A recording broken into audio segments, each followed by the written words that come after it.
معان الاخبار شیخ صدوق تیسری یا چوتھی روایت پڑھ رہا ہوں اس سے. ابو ذر غفاری روایت پڑھ رہے ہیں. ابو ذر کے جملے سنا کے مجلس تمام کر دوں گا. مسجد النبی میں بیٹھ کر کہہ رہے کل رات عجیب واقعہ ہوا. بھئی کیا ہوا ابو ذر؟ کہا کل رات یہ ہوا کہ رسول اپنے حجرے سے نکلے, مقابر قریش کی طرف گئے اور اپنے والد ماجد کی قبر کے پاس 2 رکعت نماز پڑھی. جب 2 رکعت نماز ادا کر لی تو قبر پھٹی. جب قبر پھٹی تو اس سے عبداللہ باہر آئے. کہا کہ بابا کلمہ سنائیے.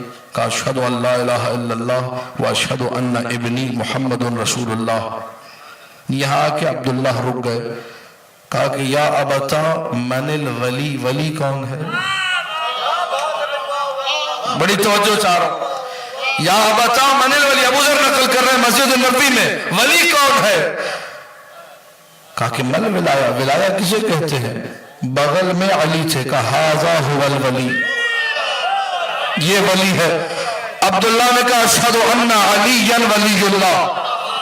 جیسے ہی اشہد ان علی ولی اللہ کا بابا آپ قبر کی طرف چلے جائیے. عبداللہ قبر میں گئے, قبر بند ہو گئی. فوراً روانہ ہوئے مقام ابوا کی طرف, آمنہ بنت وہب کی قبر کی طرف. وہاں بھی 2 رکعت نماز پڑھی, قبر کھلی. اشہد ان لا الہ الا اللہ, آمنہ کے جملے, سلام اللہ علیہا.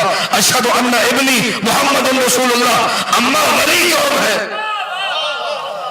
مل ولایا, ولایا کسے کہتے ہیں؟ ہذا هو الولی, یہ ولی ہے. ماں نے کہا اشہد ان علی ولی اللہ. مجھے جملہ کہنے دیجئے, یہ رسول کے ماں باپ تھے جنہیں قبروں سے نکلوا کے رسول نے علی ولی اللہ پڑھوا دیا.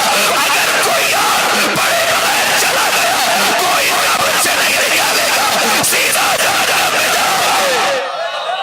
پوری توجہ چاہوں گا. اللہ کے رسول نے اپنے ماں باپ کو قبر سے نکلوا کے بھی علی ولی اللہ پڑھوا کے بتایا کہ قبر میں بھی جو چیز کام آئے گی وہ یہی چیز ہے. معصوم کا ارشاد بھی ہے, من قال لا الہ الا اللہ محمد رسول اللہ فلیقل علی امیر المؤمنین. جس نے لا الہ الا اللہ کہا, محمد رسول اللہ کہا, اسے علی امیر المؤمنین بھی کہنا چاہیے. یہ اگر عقیدہ نہیں ہے تو عبادت کام. ان مجالس اعضاء کا مقصد یہی ہے کہ لوگ اپنے عقیدے کو پختہ کریں.